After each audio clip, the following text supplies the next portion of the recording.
Hello officers. कल हम लोग पढ़े थे लार्ज इंटेस्टाइन के पहले वाला है ना, स्मॉल इंटेस्टाइन वगैरह। आई होप कि आप सबको समझ में आया होगा। तो आज देखेंगे हम लोग लार्ज इंटेस्टाइन। तो इसमें भी बहुत ज़्यादा तो नहीं है। इसमें जैसे तीन हिस्सा होता है इसका। लार्ज इंटेस्टाइन का तीन पार्ट्स होता है। एक होता है सीकम, दूसरा होता है कोलोन। कोलोन में अगेन जो है सो तीन पार्ट होता है, ठीक है। Ascending colon, transverse colon and descending colon, and then आपका जो है सो फिर आया था आपका रेक्टम। तो ये तीनों पार्ट रहता है एंड देन फिर आपका जो है सो एनस रहता है, ठीक है। तो सीकम कौन सा पार्ट रहता है, तो ये it is converted into appendix. तो ये जो सीकम वाला पार्ट रहता है यही जो है सो अपेंडिक्स में चेंज हो जाता है। वैसे यहाँ लिखा हुआ है कन्वर्टेड, बट इसी में एक छोटा सा फिंगर लाइक स्ट्रक्चर लगा हुआ रहता है। तो वही आपका जो है सो अपेंडिक्स रहता है। अभी हम वैसे डायग्राम में दिखाएंगे। उसके बाद कोलोन, कोलोन क्या करता है, ये एब्जॉर्ब करता है वाटर को, यानी जो भी वाटर वगैरह एब्जॉर्ब होता है वो यहीं पर एब्जॉर्ब होता है, ठीक है।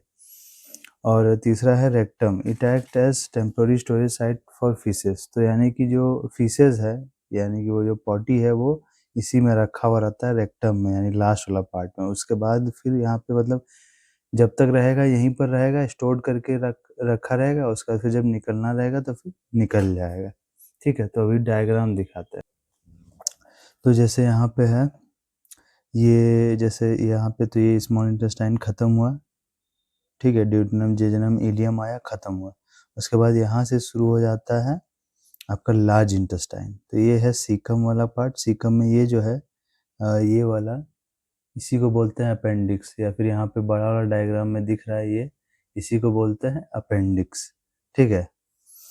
और यही जब फूल जाता है, जब ये भरने लगता है और भरते भरते जब फूल जाता है, तब यही वाला दर्द करता है, डॉक्टर इसी को काट के निकाल देता है, ठीक है। वैसे बोला जाता है कि सब कुछ काम नहीं है, बेकार है, फालतू का है, बट जब उसको बहुत ही डिटेल लेवल पे देखा जाता है तो असल में उसका भी थोड़ा बहुत काम रहता है। काम ये रहता है कि वो जो है सो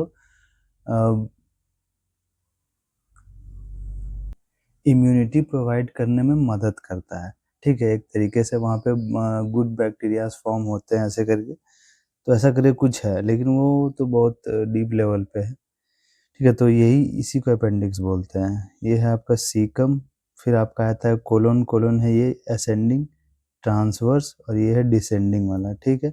उसके बाद फिर ये है आपका रेक्टम, यहाँ पे यहीं पे आपका पूप वगैरह सब रखा हुआ रहता है, पॉटी, ठीक है। उसके बाद वही जो है सो निकल जाता है यहाँ से, ठीक है ना। तो ये सबसे लास्ट पार्ट है रेक्टम। यहीं पे सारा चीज़ स्टोर रहता है। इसमें आपका वाटर एब्जॉर्ब करता है एंड यहाँ पे पूप स्टोर रहता है, एंड यहाँ से फिर निकल जाता है, सिग्नल जैसे जैसे मिलता है, ठीक है। इसमें वैसे और भी बहुत सारा चीज़ होता है, बट ऑब्वियसली उतना डीप में नहीं पढ़ना है, तो फिर उतना डीप में जानना भी नहीं है। बस इतना ही, थोड़ा सा ही जानना है, एक एक दो दो काम, बस काफ़ी है, ठीक है। फिर हम लोग एब्जॉर्प्शन देखते हैं। तो in the small intestine absorption of food takes place. तो स्मॉल इंटेस्टाइन का जो पार्ट था, एक तो था आपका जो ड्यूडेनम था, वहाँ पे तो सब हजम होता है, ठीक है। हर एक चीज़ को पचाया जाता है, हर एक चीज़ को तोड़ा जाता है छोटे छोटे टुकड़े में। उसके बाद वाला जो हिस्सा आता है, यानी कि ड्यूडेनम के बाद जेजुनम, तो वहाँ पे एब्जॉर्प्शन होता है ना, सारा मॉलिक्यूल सब एब्जॉर्ब होता है बॉडी के द्वारा, ठीक है। सारा जो है सो वो इंटेस्टाइन के द्वारा एब्जॉर्ब होता है, वो अलग अलग पार्ट्स में भेजा जाता है, ठीक है। तो वही यहाँ पे लिखा हुआ है कि स्मॉल इंटेस्टाइन में एब्जॉर्प्शन ऑफ फूड होता है। उसके बाद assimilation, it is the process of utilisation of digested food for various body function, ठीक है। तो ये एक इस तरीके का प्रोसेस है जिसमें वो जो भी डाइजेस्टेड फूड को अभी अभी जो एब्जॉर्ब किए हैं उसको यूटिलाइज करना, मतलब यूज़ करना, यानी कि अलग अलग जगह भेजना, एंड वहाँ पे फिर वो यूज़ होगा।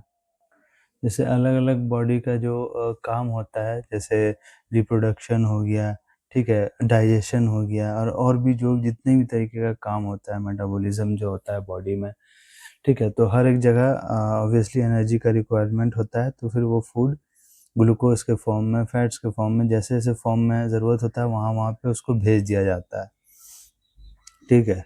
तो जैसे अगर हम लोग को इंस्टेंट एनर्जी चाहिए होता है तो ग्लूकोज़ भेजा जाता है सबसे पहले, है ना? उसके बाद फिर अगर कम पड़ जाता है तो हम लोग जो फैट स्टोर करके रखे हैं वहाँ से तोड़ा जाता है। और अगर वो भी कम पड़ गया, मतलब फैट्स भी नहीं है, फैट्स भी खत्म हो गया, तो फिर लास्ट में वो प्रोटीन्स को तोड़ना शुरू कर देता है। ठीक है, जैसे कि अगर मान लीजिए कि अगर बॉडी को अगर कैल्शियम का कमी होता है, तो वो हड्डी का कैल्शियम को तोड़ना शुरू कर देता है, और हड्डी को जो है सो कैल्शियम उसका तोड़ता है, और वो बॉडी में जहाँ-जहाँ कैल्शियम का ज़रूरत होता है, वहाँ पे लेने लगता है, यूज़ करने लगता है। जब कैल्शियम का कमी होता है तब। इसलिए बहुत कोई को देखिए कि डॉक्टर लोग जब जाता है, पेशेंट जब जाता है डॉक्टर के पास और बोलता है कि हमको मतलब मेरा हड्डी कमज़ोर है या ऐसे है या वो है, तो उन लोग को टैबलेट दिया जाता है कैल्शियम का, ताकि भाई कैल्शियम जो है सो उसका बॉडी में बढ़े। तो बहुत कोई का हड्डी वगैरह भी कमज़ोर हो जाता है इस वजह से, क्योंकि वो लोग का हड्डी से ही कैल्शियम लेना शुरू कर देता है उसका बॉडी, जब वो बाहर से कैल्शियम नहीं ले रहा होता है तब। इसीलिए कैल्शियम खाना बहुत ज़रूरी है, ठीक है? तो सब कोई दूध वगैरह पियो मस्त से, एटलीस्ट हाफ लीटर डेली पीना। उसके बाद आ जाता है इजेशन। तो it is the process of elimination of undigested food from the body. यानी कि जो अनडाइजेस्टेड फूड था, यानी जो वेस्ट मटेरियल है उसको जो बाहर निकालता है बॉडी, उसी को हम लोग इजेशन बोलते हैं, ठीक है? उसी प्रोसेस को इजेशन बोलते हैं, यानी जिस प्रोसेस के द्वारा वो बाहर निकलता है, ठीक है? वहाँ पे 2 ऐसे स्फिंक्टर लगा हुआ रहता है, जो कि एक तो दिमाग से डायरेक्टली मतलब इनवॉलंटरी कंट्रोल होता है, और एक वॉलंटरी यानी आपके मर्ज़ी से कंट्रोल होगा। तो जो सबसे नीचे वाला जो छेद रहता है वो आपके मर्ज़ी से कंट्रोल होता है, ताकि ऐसा नहीं कि ये वाला खुल जाए और ये वाला एक साथ खुल जाए तो फिर कहीं भी कुछ भी हो जाएगा, ठीक है? तो एक आपके मर्ज़ी से सबसे नीचे वाला है, और उसके ऊपर भी एक रहता है जो अपने आप वो खुलता है, ठीक है? ताकि ऐसा नहीं कि कहीं भी कुछ भी कर दें, एक मतलब प्रॉपर मैनर में रहना चाहिए हर एक चीज़, है ना? तो उसी प्रोसेस को बोलते हैं इजेशन, जिसमें कि बॉडी का वेस्ट मटेरियल को बॉडी से बाहर निकाला जाता है। उसके बाद नोट है, कुछ-कुछ है। लैक्टोबैसिलस, लैक्टोबैसिलस का मतलब है कि वो बैक्टीरिया जो कि लैक्टोज़ को लैक्टिक एसिड में चेंज कर देता है। यानी आप लोग देखे होंगे जो हम लोग जोरन वगैरह नहीं लेते हैं, जोरन जो जिसको बोलते हैं, जिससे हम लोग दही बनाते हैं। जोरन वैसे वो वर्ड आप लोगों को हो सकता है नहीं समझ में आ रहा होगा, हम लोग के इधर वही उसको बोलते हैं, ठीक है? बेसिक एकदम हिंदी में, या कह लीजिए कि कुट्ठा में। तो वो जो मिठाई दुकान से हम लोग लेकर के आते हैं, या बगल में से अगर कोई बना रहा हो तो उसको लेकर के आते हैं। तो वो जो चीज़ है, तो उसको हम लोग दूध में डालकर फिर उसको हम लोग दही बनाते हैं, राइट? तो उसमें जो है सो एक बैक्टीरिया प्रेज़ेंट होता है, वो जो जोरन है, या वो जो थोड़ा-सा हम लोग लेकर के आए हैं, ठीक है? वैसे उसको हम लोग थोड़ा साइंटिफिक वर्ड में या बायोलॉजिकल वर्ड में इनोक्यूलम बोलते हैं। हम लोग वहाँ पे लैब में इनोक्यूलम बोलते थे। लेकिन यहाँ पे इसको जो है सो सिंपल आप कह सकते हो, वो जो दही जो थोड़ा-सा रहता है, उसको हिंदी में क्या, हिंदी में शायद योगर्ट वग़ैरह कुछ बोलते हैं क्या उसको? तो वो जो थोड़ा-सा जो रहता है योगर्ट, तो उसमें जो है सो लैक्टोबैसिलस प्रेज़ेंट होता है। वो जो बैक्टीरिया प्रेज़ेंट होता है, बहुत सारा millions and billions of bacterias present होता है। वो जो बैक्टीरिया प्रेज़ेंट होता है वो लैक्टोबैसिलस बैक्टीरिया रहता है। और वो बैक्टीरिया क्या करता है, जब उसको हम लोग दूध में डालते हैं, ठीक है? तो दूध में बहुत ज़्यादा पूरा अपने आप को रेप्लिकेट करने लगता है, यानी कि अपने आप को 1 से 2, 2 से 4, 4 से 8 ऐसे करके बनाने लगता है, ठीक है? तो जब ऐसे करके बनाने लगता है बहुत ज़्यादा, तो वो पूरा फैल जाता है उस दूध में, और उस दूध को पूरा वो दही में चेंज कर देता है, ठीक है? तो वही यहाँ पे है लिखा हुआ ऐसे कि लैक्टोज़ जो है, उसपे जो है सो तोड़-तोड़ करके उसको लैक्टिक एसिड में चेंज कर देता है, ठीक है? यानी उसको दही बना दे, दूध को दही बना देता है। तो इसी को तोड़ करके, तो इसी पे ये एक्ट करता है, तो उसको बोलते हैं लैक्टिक एसिड बैक्टीरिया, ठीक है? या फिर उसको लैक्टोबैसिलस भी बोलते हैं। लैक्टोबैसिलस वैसे मतलब थोड़ा बायोलॉजिकल टर्म है, बट नॉर्मल में ये बोलते हैं, बायोलॉजिकल टर्म में ये बोलते हैं। तो जैसे अब दूसरा है कैरोटीन। अब कैरोटीन नाम से ऐसा लगता है कि कैरट टाइप में, यानी कि थोड़ा-सा मतलब हल्का-सा मतलब जो है सो रेड-रेड टाइप का या ऑरेंज-ऑरेंज टाइप का जैसे कैरेट का मतलब कलर रहता है, वैसे कलर का, ठीक है? बट ऐसा नहीं है, तो कैरोटीन का मतलब होता है जैसे येलो पिगमेंट। येलो पिगमेंट यानी कि येलो कलर का पिगमेंट रहेगा, ठीक है? जो कि मिलता है हम लोग को काऊ के मिल्क से यानी कि गाय के दूध से और दूसरा कैरेट से, ठीक है? तो इन दोनों चीज़ से हम लोग को कैरोटीन मिलता है, ठीक है? और ये दोनों येलो पिगमेंट यानी ये दोनों येलो टाइप में दिखता है। तो ये जो येलो कलर है काऊ का मिल्क का या कैरेट का जो कलर है, वो कैरोटीन के वजह से है। बेसिकली यहाँ पे ये मतलब है, ठीक है? तो हो सकता है बहुतों को कन्फ्यूज़न हो कि काऊ का मिल्क में येलो पिगमेंट कैसे? तो मतलब येलो पिगमेंट कैसे? तो वो कैरोटीन की वज़ह से होता है, ना कि किसी और चीज़ की वज़ह से। तो यही है, ठीक है? उसके बाद हम लोग देखते हैं केराटिन। तो केराटिन जो है सो एक तरीके का डेड प्रोटीन है। मतलब हम लोग प्रोटीन्स बहुत तरीके के होते हैं, अलग-अलग होते हैं, जिसमें से एक जो प्रोटीन होता है उसको केराटिन बोलते हैं, ठीक है? ये डेड प्रोटीन होता है, यानी कि मरा हुआ रहता है। बेसिकली इसको डेड प्रोटीन बोलते हैं, जो कि हम लोग का इस प्रोटीन से हम लोग का क्या बना हुआ है, ये जो नेल्स है, ये इसी प्रोटीन से बना हुआ है, केराटिन से, ठीक है? हम लोग का जो हेयर है, ठीक है? यहाँ पे जो हेयर है, जो शायद हो सकता है दिख रहा होगा, तो या फिर हम लोग का जो बाल है, तो वो भी जो है सो इसी प्रोटीन से बना हुआ रहता है। और जो फेदर्स होते हैं, यानी कि जो पंख वगैरह होता है तुम्हारा बर्ड्स का या फिर किसी का भी जो फेदर होता है, ठीक है? वो इसी प्रोटीन का बना हुआ रहता है। हॉर्न्स जो होता है, हॉर्न्स यानी कि जो सींग है, सींग, सींग भी इसी प्रोटीन का बना हुआ रहता है। हूफ्स यानी कि गाय का या घोड़ा का देखे होंगे आप लोग, वो पाँव में जूता जो उसका रहता है, तो वही है हूफ्स। तो वो भी केराटिन डेड प्रोटीन का बना हुआ रहता है। और हम लोग का जो स्किन है, ये भी डेड प्रोटीन का बना हुआ केराटिन। हम लोग का जो सबसे ऊपर वाला लेयर है, सबसे ऊपर वाला लेयर, वो जो है सो डेड केराटिन का बना हुआ है, डेड प्रोटीन का, ठीक है? और उसके जस्ट जो नीचे-नीचे का लेयर है, फिर वो सब थोड़ा-सा ज़िंदा, फिर थोड़ा-सा और ये ज़िंदा, ऐसे करके लिविंग करके फिर वैसे रहता है। बाकी जो सबसे ऊपर वाला लेयर रहता है, वो डेड वाला रहता है, ठीक है? जो कि आप लोग देखते होंगे कि जब भी बाल वगैरह ऐसे करके जो डैंड्रफ वगैरह निकलता है ना, वो जो डैंड्रफ रहता है, वो भी असल में वही डेड प्रोटीन ही रहता है, जो कि हम लोग का बाल वगैरह से जो झड़ता है, ठीक है?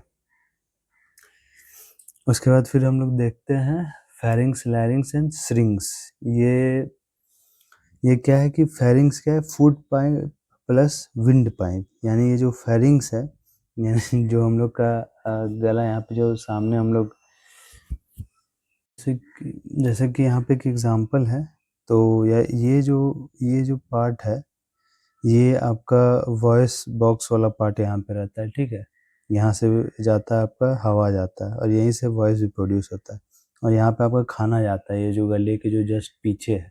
तो यानी कि जो खाना वाला जो पैसेज है आपका, वो गले के पीछे है, ठीक है? इधर से खाना जाता है। और ये है एपिग्लोटिस, ये क्या करता है, ये वाला जो स्ट्रक्चर है, ये जभी भी जैसे हम लोग खाना खाते हैं, तो ये इसको ढक देता है, ठीक है? ऐसे करके ढक देता है। वो इसको ढकता क्यों है? इसलिए ताकि वो खाना ऐसे इसमें ना चला जाए, ठीक है? अगर इसमें चला गया, तो हम लोग को, आप लोग देखे भी होंगे कि खाना खाते वक़्त बोला जाता है कि बात मत करो, बात मत करो। तो इसलिए बोला जाता है क्योंकि खाना खाते वक़्त क्या है ना कि इससे हवा निकलता है, सॉरी, बात करते वक़्त इससे हवा निकलता है। लेकिन खाना खाने का कंडीशन क्या है, बॉडी कैसा मैकेनिज़्म है, वो है कि इसको बंद रखना है ताकि खाना इसमें नहीं जाए। तो हम लोग जब खाना खाते हुए जब बोलते हैं, तब होता ये है कि गलती से खाना इसमें चला जाता है और जब इसमें जाता है तो हम लोग तुरंत खाँसने लगते हैं, ठीक है? या फिर अगर दूसरे तरीके से मतलब कोशिश करते हैं कि तुरंत मतलब हम लोग का बॉडी रिएक्ट करने लगता है, तो वो इसी की वजह से होता है कि खाना इसमें चला गया, ठीक है? तो इसी वजह से खाते वक़्त बोलना नहीं चाहिए। और दूसरा बात ये कि हम जैसे भी यहाँ पे बताएँ कि फेरिंग्स है, तो फेरिंग्स जो है सो आपका ये वाला रीजन को बोला जाता है, जिसमें फूड पाइप और ये दोनों ही इंक्लूडेड रहता है, इसीलिए ये वाला रीजन को बोला जाता है फेरिंग्स, ठीक है?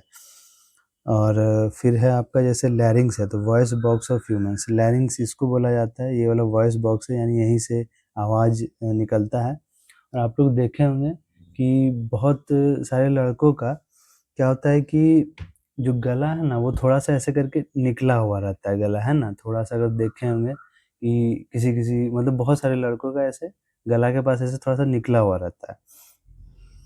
तो वो जो रहता है वही है लैरिंक्स। उसको अगर हिंदी में बोला जाए तो उसको टेटुआ भी बोलते हैं, ठीक है? तो बोलते हैं ना तेरा टेटुआ दबा देंगे तो बेसिकली वो लैरिंक्स ही होता है, यही वाला वहीं से आवाज़ निकलता है, ठीक है? इसीलिए हम लोग बोलते हैं टेटुआ दबा देंगे, ठीक है? उसके बाद आ जाता है श्रिंक्स। श्रिंक्स ये जो सो वॉइस बॉक्स है बर्ड्स का, ठीक है? यानी पक्षी लोग का वॉइस बॉक्स को श्रिंक्स बोलते हैं और इंसान का वॉइस बॉक्स को लैरिंक्स बोलते हैं। टेटुआ, ठीक है? तो टेटुआ इसको बोलते हैं। फिर 5वां है बक्कल कैविटी जो कि बोलस है, ठीक है? यानी ये जो खाना का स्ट्रक्चर है, जैसे खाना हम लोग खाते हैं, तो खाना खाएँ, तो अब जैसे मुँह में लिए, तो मुँह में जब चबा रहे हैं ना, तो उसको चबाते-चबाते क्या हुआ कि हम लोग उसको बोलस बना दिए, यानी मतलब टुकड़ा-टुकड़ा करके ऐसे बना दिए, ठीक है? गोल-गोल टाइप में। और जैसे ही निगलें, फिर वो धीरे-धीरे हम लोग का ईसोफेगस में गया। ईसोफेगस यानी कि वो जो पाइप है, जो गले से लेकर के वो जो स्टोमक को जोड़ता है, ठीक है? वहाँ पे जाएगा ऐसे करके, उसके बाद वो स्टोमक में जाएगा, जब वो स्टोमक में जाता है तब उसको हम लोग काइम बोलते हैं, उसी खाने के टुकड़े को, ठीक है? काइम बोलते हैं, वो खाना जो है ना, उसी के टुकड़े को हम लोग अलग-अलग नाम से मतलब जानते हैं या अलग-अलग नाम से पुकारते हैं। जब मुँह में रहता है तो बोलस बोलते हैं, जब वो पेट में चला जाता है वही टुकड़ा तो काइम बोलते हैं, और जब वही टुकड़ा स्मॉल इंटेस्टाइन में चला जाता है तब उसको हम लोग काइल बोलते हैं, ठीक है? CHYLE। तो पहले बोलस, फिर काइम, फिर काइल। CHYME, ठीक है? चलिए फिर आज के लिए इतना ही रखते हैं, मिलते हैं कल, तब तक के लिए बाय।